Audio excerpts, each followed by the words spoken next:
Welcome, everyone, to episode 333 of Dial the Gate, the Stargate Oral History Project. I'm David Reed. Welcome to the show. I've been looking forward to this one for a long time.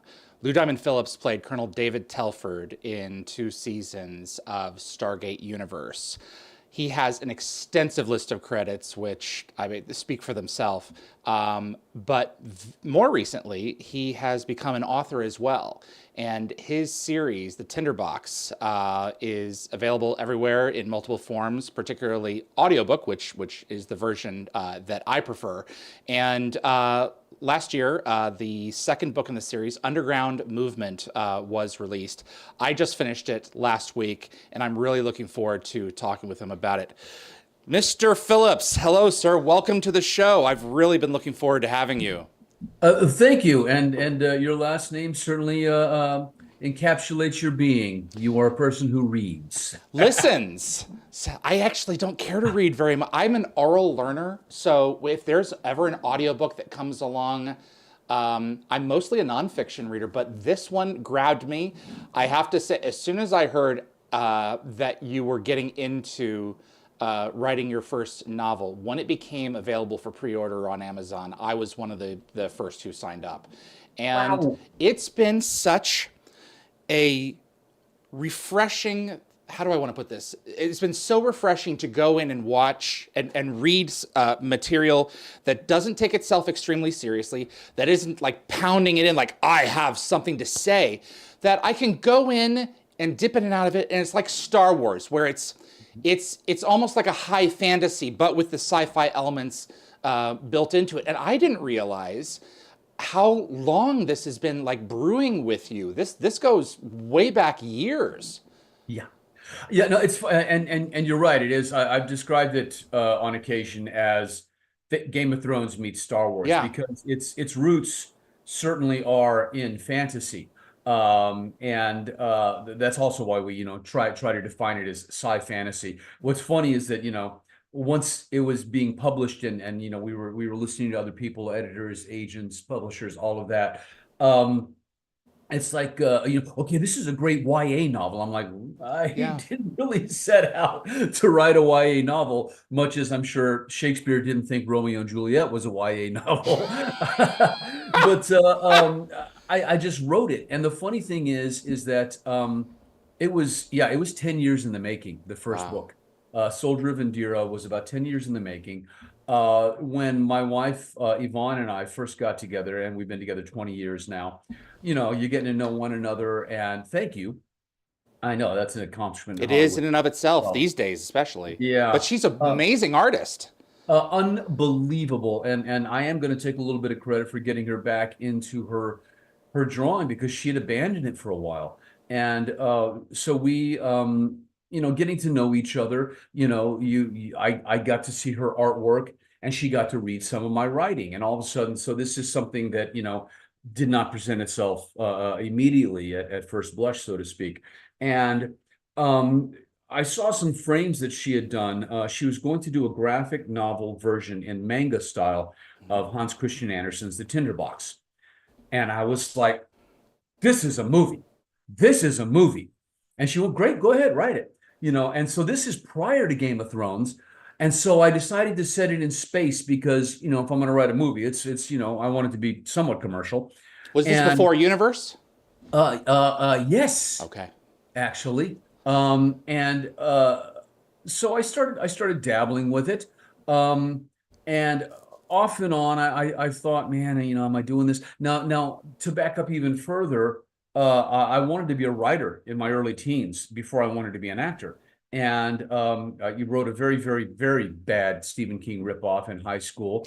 And I'm actually currently working on a third book, which is not in the Tinderbox series, something I wrote in college, which, as you said earlier, I was a know-it-all 20-year-old, and I've learned a little humor and to not be as pedantic and as really kind of uh, trying to get my message across. So I think that's benefited a lot from the time.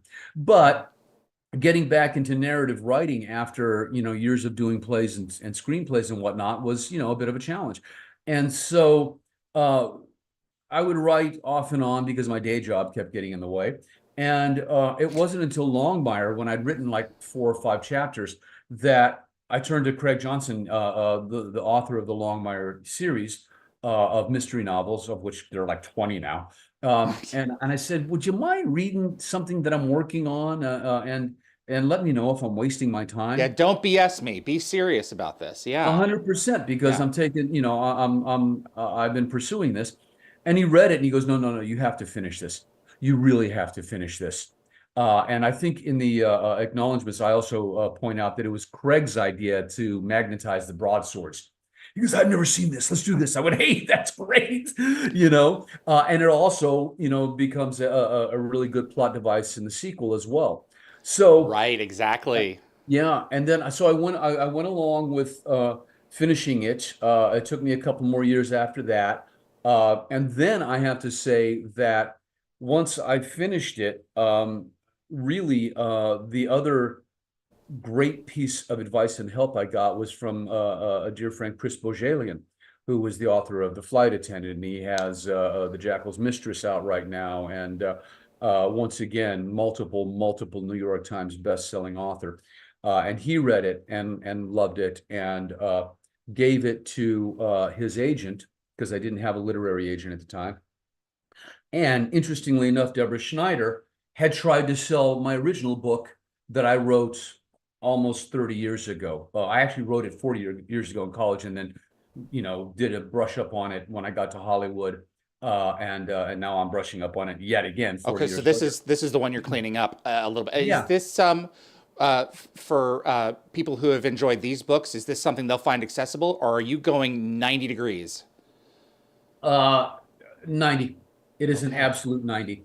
It is not sci-fi, it is not fantasy. It could be fantastical to a certain extent, but it's very pantheistic and it's very sort of philosophical.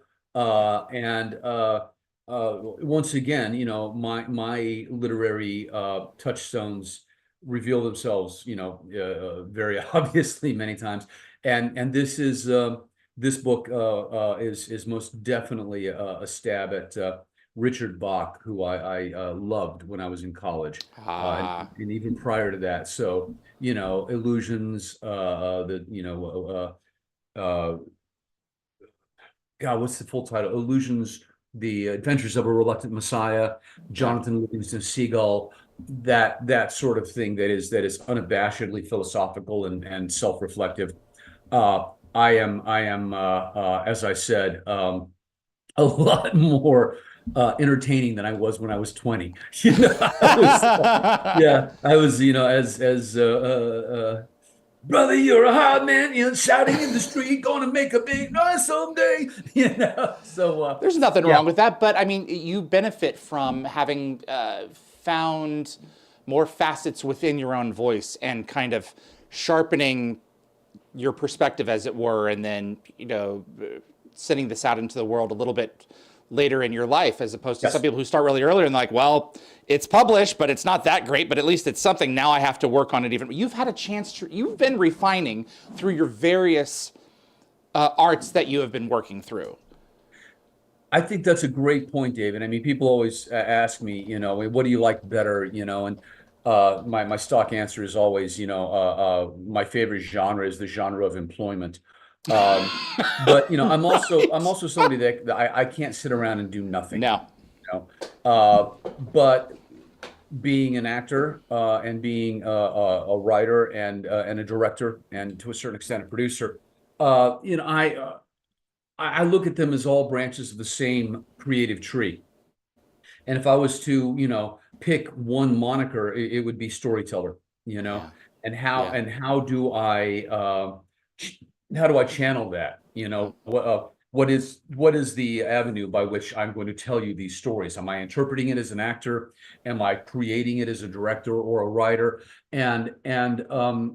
It's very exciting, and it's very exciting that I've been able to, at this point in my life, really embrace each one of those different platforms. I had a Canadian actor by the name of Shane Meyer on a few weeks ago, and we specifically talked about the challenges that many actors who have come on this channel have expressed in terms of they have their niche in television or film, maybe stage, but they're kind of nervous and going off in other directions there. Whereas Shane, he has a storefront and a clothing line, and he found the creativity within it. He's as long as he was creating something, he found that his passion as a storyteller could come in so many different forms.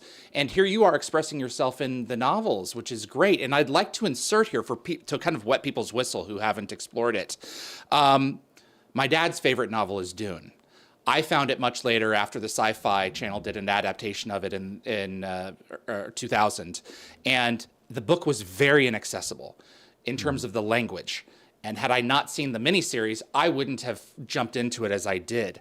I'm brought back again and again to Dune in reading the Tinderbox, especially the first one, in terms of the imagery, a wasteland, as Ivana talked about, very like dystopian.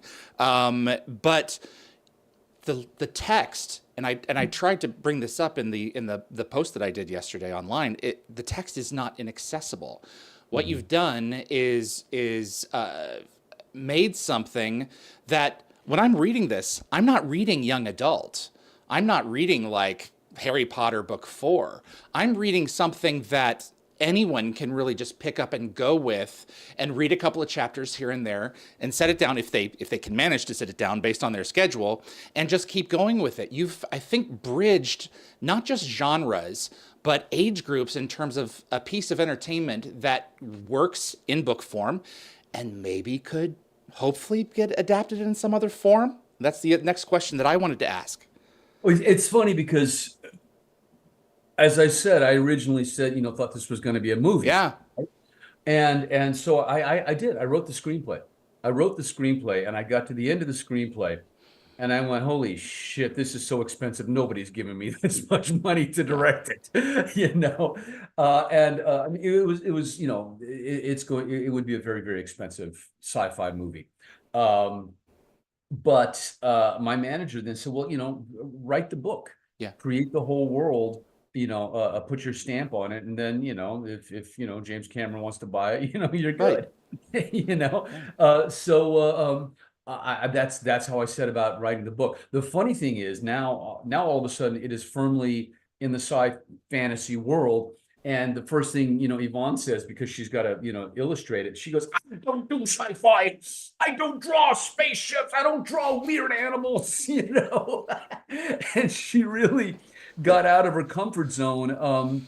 And what's beautiful is that we always looked at like Stardust, Neil Gaiman's Stardust with Charles Vess, or Alice in Wonderland with the amazing Tennille drawings, and leaned toward that German woodcut, which was her background. That was what she did growing up.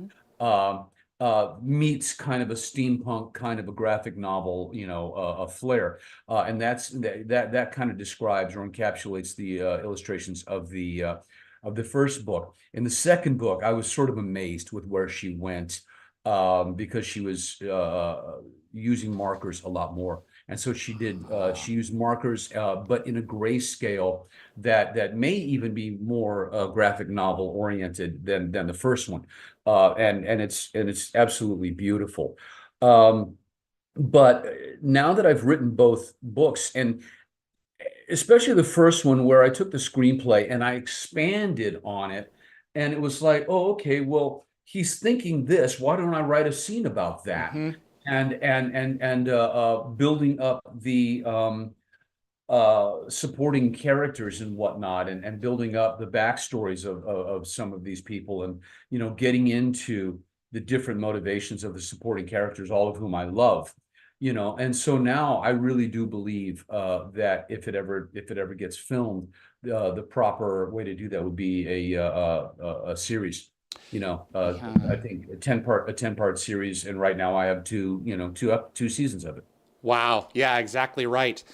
What is the Tinderbox in your estimation? We find out in the second book more of the nature of who created it. But I've read both of these, and I'm still not entirely sure what it is. And part of me thinks that it could be sentient. You suggest that one line a little bit there, that there may be something going on. I wonder if it's conscious. It seems to appear to have a will of its own and alliances.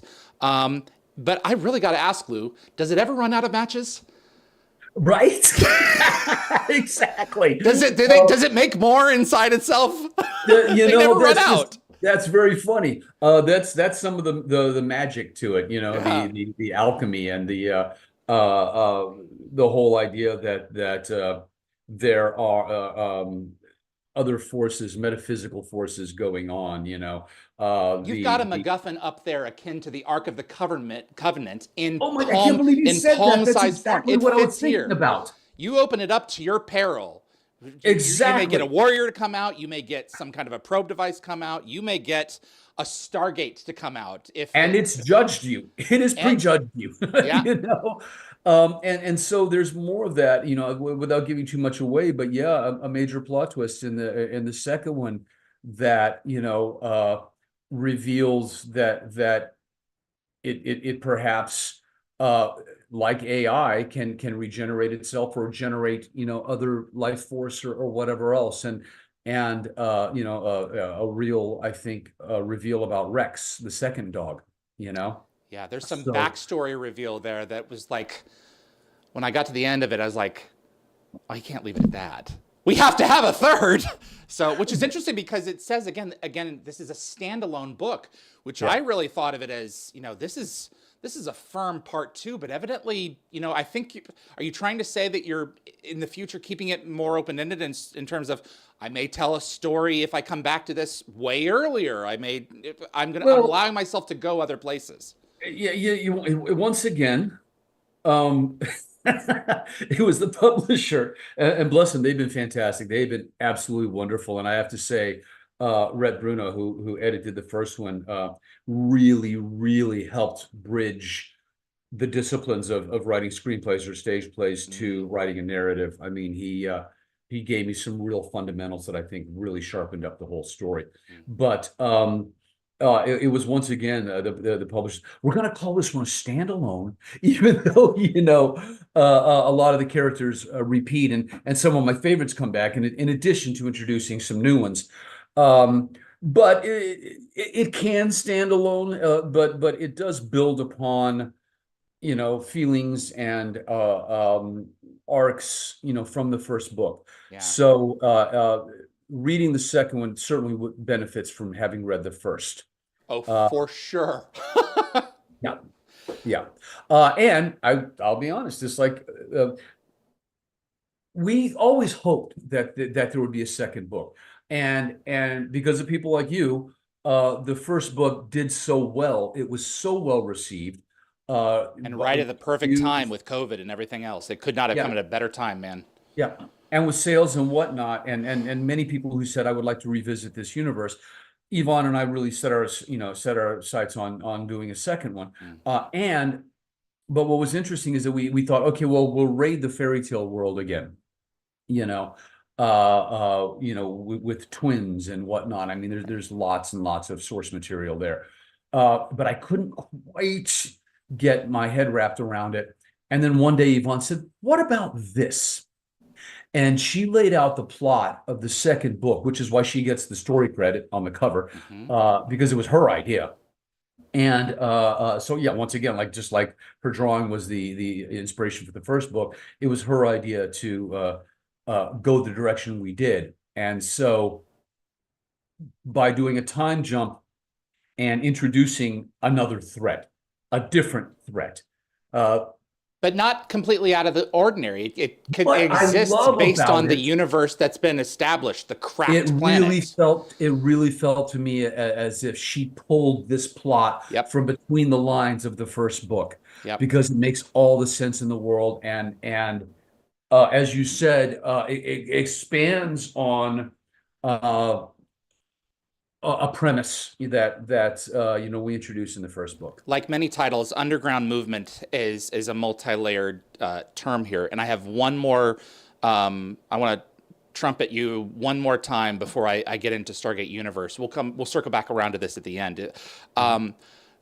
The thing that I was so surprised with is you get us used to something in the story, and then you pull out the rug on us. There's an explosion, an implied explosion, fairly early on in the second book, and I was like, he did not just do that.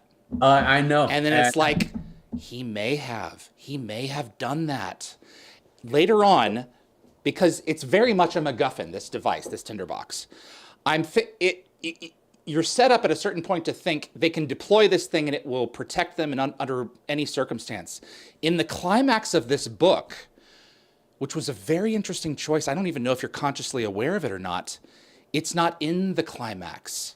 There's a quake, and people are going to get something, and it's not there when it could have saved something from happening. That was a very interesting take, where you really put this heroine in this particular circumstance to test her own mettle. You don't give her the crutch of having this device with her. Exactly. And she has to make a call that will change her life forever. Was that a deliberate choice? 100%. Yeah. And in the beta read, a lot of people were asking me why it's Indigo, named after my daughter, our daughter. The princess. It's Indigo. Yes. There are so many Easter eggs through both books, by the way. Princess Allegra is from the Allegra Cafe that Yvonne and I had our first date at. That's great. Her mother. Yeah, exactly.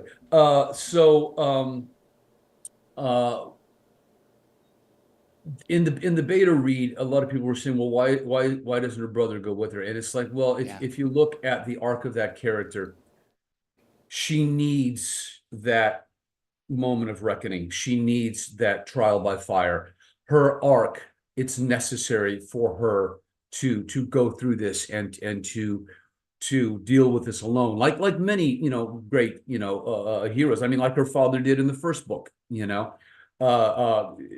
It cannot be easy, and there has to be a price to pay for heroism. And so because how else do you define a hero? Sooner or later, the hero must stand alone. They have help along the way, but eventually it's just them and fate. Exactly, and that's why. And also, interestingly enough, presented the premise that the tinderbox only works on mono. That we know of, yeah. That we know of, which is something that I am toying with dealing with in a potential third book. And I have a concept of a concept, but I have not wrapped my head around how to do that just yet. So I'm waiting for my wife to have another epiphany. And mono, for the folks listening, it's half of a planet. Yes. It was split apart, and long ago they've drifted. I don't know if they're still within each other's orbit technically, but they follow along the same path. It's mentioned in the first book that they are gravitationally, connected to one another. Entwined. Not so close that it's easy to get from one to the other. Exactly. Because in the first book, only the Endirans have space travel. But they orbit one another even as they orbit their twin suns. So yeah, there's a lot of parallels. There's a lot of duologies throughout this. There's a lot of dyads. Exactly.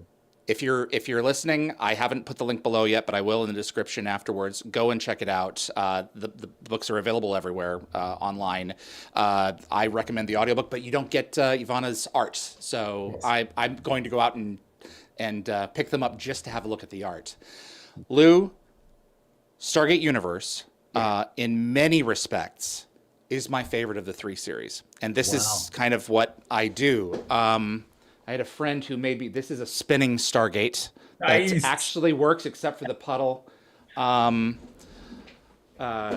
This is easily my favorite ship that was ever created for the show. James C.D. Robbins did a great job. And it's gorgeous. It's amazing. And there's no ship like it. And then my buddy William Murphy made me this custom clock based on the countdown clock, particularly used in season 1. Right. When you look back on this show, what kind of memories does it leave you? And let's start there. like anything, I mean, first of all, yes, and I've had sadly the experience of something that I've loved getting cut short. We can go back to Wolf Lake, Yeah. which I thought was a fantastic show ahead of its time. Stargate Universe only getting 2 seasons. A recent absolute favorite of mine, Prodigal Son, only getting 2 seasons, and it's the corporate mentality, or whatever reason, I don't know what it is that creatively forces them to pull the rug out from under us. It's always such a shame. And so once again, I think Stargate Universe was killed in its infancy, just when it was really starting to click. And I think when the fan base, who at first, were not, they Reticent. were not, yeah, they were not warm to it, because it was such a shift tonally from the other versions of the franchise. It was darker, it was grittier, it was heady and intellectual. People who were Battlestar Galactica fans, and my dear friend Katie Sackhoff and Eddie, Ah. Olmos, they were, I think, unfair comparisons to that, but I think people were really warming to it, and I loved that cast. My goodness, what an amazingly accomplished cast! And I'm still very close to a number of people, in that cast.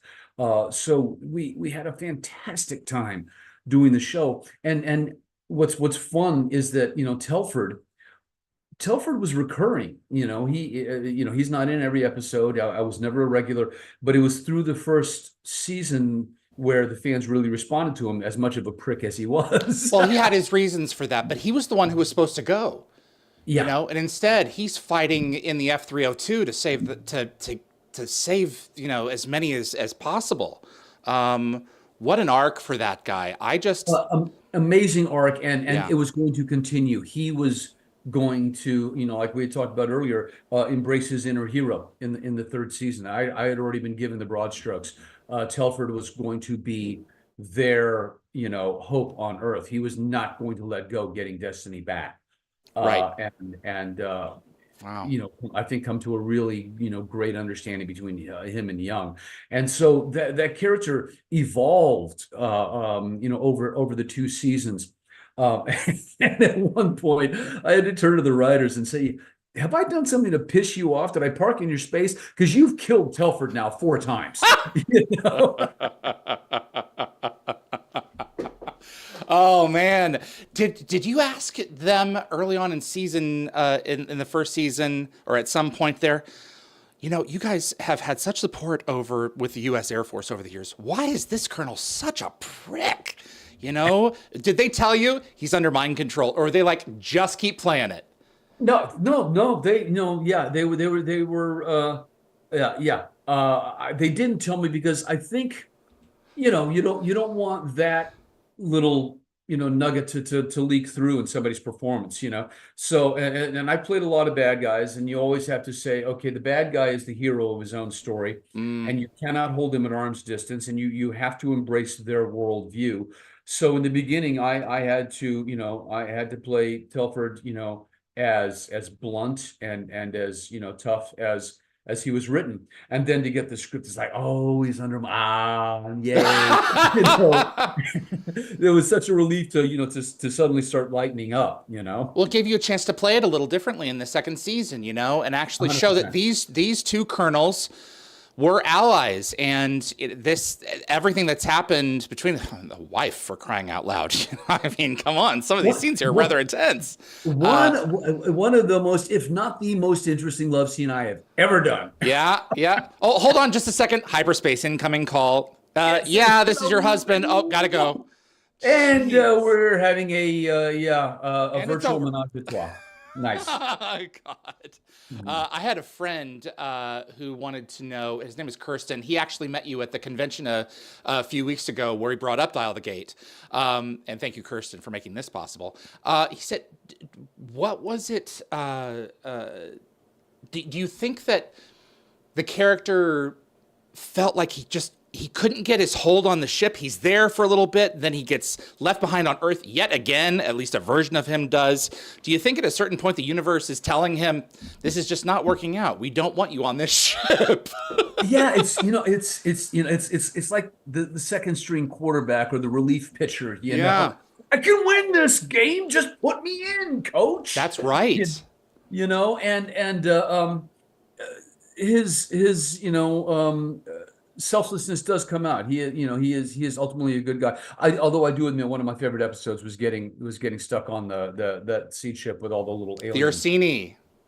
Yeah, they were pretty fabulous. Hold that thought. Hold that thought. You're not going to be able to hear what I'm about to show, and I'll mute us until it's back.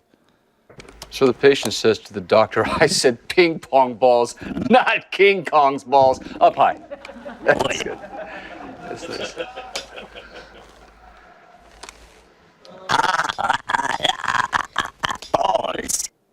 So, whose idea was that, Lou? So this is one of the first experiences I had with just a massive amount of CGI and green screen and whatnot. I had done Supernova with James Spader and Angela Bassett and the wonderful Walter Hill, Peter Facinelli, who I see a lot these days at cons. But you have to wait time. You have to be there where they get multiple plates, where you're sort of, you're standing there. Okay, Lou, let's get you out of there. Okay, Lou, let's put you in there. Right. Okay, here are the tennis balls. And then we even had like very small gymnasts in green screen suits moving around. So I mean, there's multiple versions of this. And at one of those where I'm just standing around, I decided to do that. And Mark Savella, who's an absolute genius, Brilliant. I love this guy so much. Blows my mind what they're able to do on a television budget. He took it and he ran with it, and it's one of my favorite outtakes because it didn't really happen. Well, the thing is, the Bruce Woloshyn, who was Rainmaker's digital effects supervisor for years, was saying, we love Stargate, we love working on it. We would love to have the ship fall over in a shot, but they just never have time. And you finally made it happen with some of the visual effects. So this was like a long running gag that they never had the time to do it, and you made it possible with this cute little scene with this little guy. Yeah, it's great stuff. What Kirsten also wanted to know, was it difficult keeping track of all the different versions of yourself? There's one back on Earth. There's one that's sent this way. There's one on the Destiny now that's been twinned, and poor guy gets electrocuted. Yeah. Was it hard to keep some of that straight? Actors are simple people. Okay, very good. No, a lot of times, you got to play what's in front of you. You just have to play the truth of the moment and where you are, but also that version of yourself. I had a wonderful opportunity to do that in one of my favorite films of mine, Courage Under Fire, which was very much that Rashomon kind of tell the story from 4 different points of view or 5 different points of view, and working with Denzel Washington and Meg Ryan, Matt Damon. So it requires you to do your homework.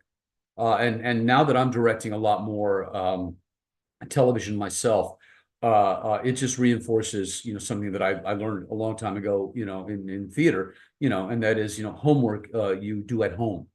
That's it. When you get to the set, then you start working on all the details and on everything else and all the stuff that changes everything that you've worked on. But you must have that foundation to build upon. Otherwise, you're just parroting lines and there's nothing deeper. There's nothing between the lines. There's nothing, going on behind your eyes, when you're listening to other people or interacting, and so to me, if you're going to give a later performance at all, it really, really requires you to know what's going on, to know backstories, to know, the complexities of everything that's happening that are beyond, step one, which is learning your lines. And to be quite honest, I mean, when you're dealing with something like sci-fi that is so technical and so esoteric, it's important to know what you're saying. It's like doing Shakespeare. It's like, what do I mean when I say this? And what is it that I'm seeing? Please describe this to me in detail, so that I can be authentic when I'm looking at the green screen. Oh my God, look at that. That's right, because fans are going to expect you to know. And sometimes you can't know because it doesn't exist, but you have to look like you believe or think that you know. Yes. It And has to be there. that's an old acting trick too, by the way. If you believe it, I'll believe it. That's it, for sure. Yeah. And I just lost it. Janice Jennings wanted to know, do you have anything from Telford that you took with you? Props, a costume? Did they give you anything? No, I did not. And it's mainly because they pulled the rug out from under us. Yeah. Bless those guys. They literally had to cobble together an ending, with like 3 or 4 episodes notice. It was terribly unfair. Did you watch the ending? What's that? Did you watch the ending? Yeah. No, I saw it all, and it's just like, they wisely left the door open for us to do a movie or to pick it up at some point, but or maybe they're gonna have to do a time jump like I did in the Tinderbox. It's like 20 years later. Right, you can keep your gray hairs. Everyone else are gonna have to CG because they're all in stasis. Exactly. I still hold out hope that because Brad still has his idea. God knows what it is. Were you told anything about Destiny's mission? Did you ever ask? He's only told like 3 or 4 people. He did not tell me. He did not tell you. He did not know, but Brad and Rob did tell me that that Telford was.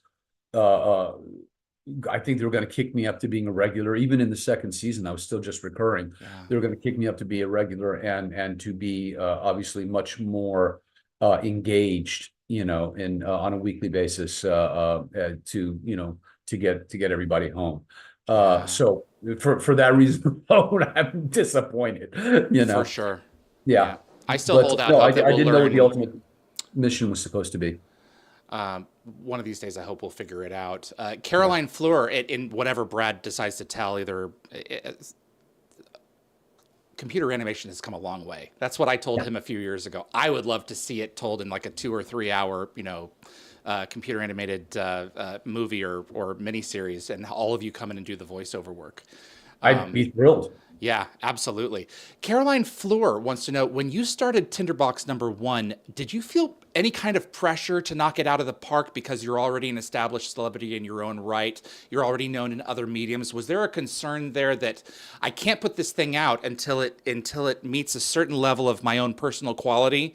Or are you like, let's scatter this thing to the wind and see if it sticks with someone? That's a great question. Thank you, Caroline. And by the way, that's a lot of my friends from X are here. I call them the Fold, the friends of Lou Diamond. And you think your friend Kirsten as well. Yeah. The cons have been wonderful, Yeah. and the books have been selling really well at the cons. What's great about getting the book from me at a con is not only will I sign it and personalize it, but Yvonne's signature's in there as well. So hey, there you go. Absolutely. Yeah, the ones I bring to the con have Yvonne's signature as well. But so getting back to narrative writing was really, really challenging. Mm-hmm. And yeah, I was afraid. And maybe that's why it took me so long to write the first book. Because, it's like, is this good enough? That's, I had to get Craig Johnson's, approval on that as well. It's like, am I as good at this as I think or I hope I am? I know that I'm rereading the thing I wrote 40 years ago, and it's like, wow, dude, you come a long way. Your voice is all different. And so I mean, even when I look at my screenplay writing or my acting or my directing, it's just like one of my worst fears is to be mediocre. I don't want to do something just to do it. And so no matter how small the role or how independent the project is or what they're paying me, I got to bring my A game every single time. And I really felt as if I'm going to write a book, I have to be proud of it. And by the way, just so people know, I got plenty of rejection letters. I got tons of rejection letters. Okay, just because I'm famous in one arena doesn't mean that I'm automatically going to get an entree into another. Funny little story in the movie Ambition that I wrote, but I did not direct.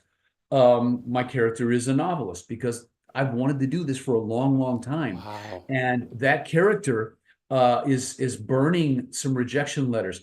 Those are copies of the rejection letters I got for the first book I wrote that Deborah Schneider tried to get, sold. She's now my agent, and I'm hoping she's going to have much better, luck, the second time around with that. Art does imitate life, doesn't it? Yeah. That was cathartic for me to burn those rejection letters. Penelope Burns is also, she's my day-to-day gal, and she's amazing. She is the first person who, other than Yvonne, to read each book. Wow. You have to have the right people in your back pocket. 100%. For sure. Stargate Seed and Kathy's Call wanted to know, let's say the Destiny crew got rescued in 2025. Do you think Telford would want to stay on Earth to help those of the crew who chose to stay behind? Or do you think that he would want to be out there on the mission assisting Colonel Young in some way, shape, or form?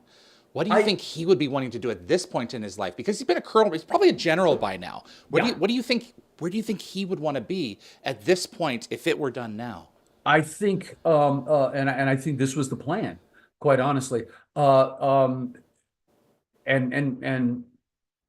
we can look at what's happening today. We can look at what's happening, in leadership today, in whatever administration.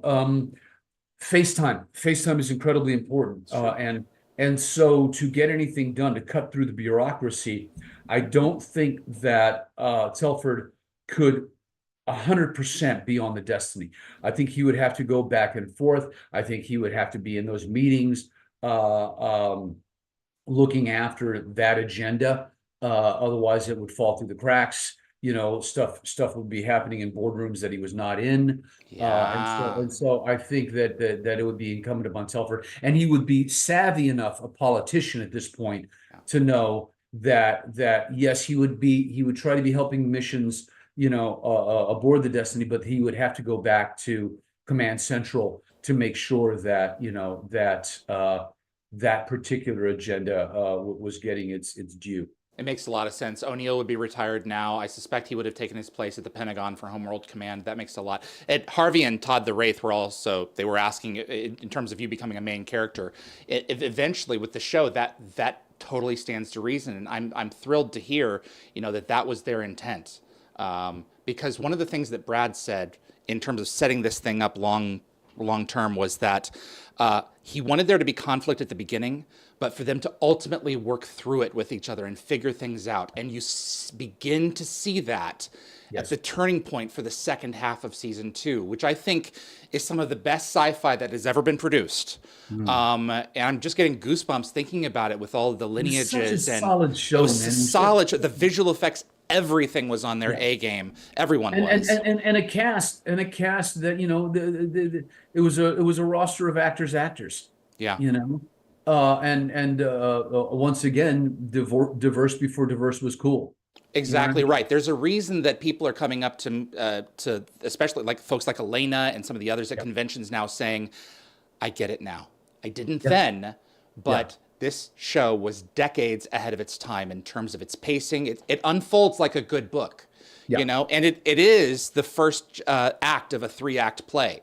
So anyone who, is on the fence, well, it's unfinished, go and watch it. It's full of amazing performances. So, Lou, I'm not going to keep you. I would love to have you back to talk about the creative process in terms of creating some of these characters that you grew from the ground up for Tinderbox. I can't wait to hear more about this From Left Field book that you've been developing across your life. I want to hear more. And please, just continued success for everything that you're working on. Stand and Deliver is one of my favorite films. I didn't even touch on that. This is such an important movie in terms of me and my teenage years. That's where I discovered Eddie before I even saw Blade Runner. So very important role. Yeah. So it was a pleasure to have you. In my locker. My pleasure, David. Thanks so much for having me. Thank you to The Fold for showing up to watch. I encourage people, be looking out for me. I've still got another half a dozen con appearances this year. So please do come up and say hello. Yes. And I answer whatever questions I I can whenever you guys come by. But thanks again, David. Thank you so much for having me. Absolutely. Do they need to bring a physical copy of the Tinderbox, or are you No, selling? You I have them bring there? copies myself. I bring copies myself to Okay, perfect. I recommend everyone to give the book series a shot, even if you're not a reader. Lou's one of ours, so thank you, sir, so much for your time. Hey, there they are, right there. Yay! Perfect. I can't wait to see her art. Yeah. I'm going to wrap up the show on this end, sir. Thank you so much. Be well. Lou Diamond Phillips, everyone. Colonel David Telford in Stargate Universe, and a terrific author in his own right. I remember being in Florida and I guess it was 2020, and just reading this first book of his and just being completely blown away by how accessible the material was, and how much it did remind me of books like Dune.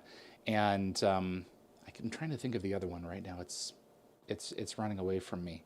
But it's unlike really anything I've ever read, and yet at the same time, it really does hold up Joseph Campbell's Hero of a Thousand Faces monomyth. It's cut right from that cloth, and a very good read. And the second one is just as good. He just expands on his mythology.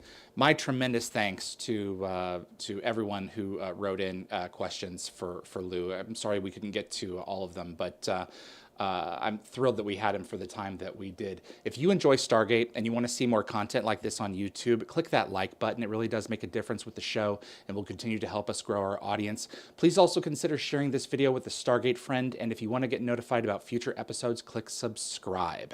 And clips from this live stream will be released over the course of the next few weeks on both the Dial the Gate and GateWorld.net YouTube channels. I am thrilled to find out that he was eventually going to be a regular on the show.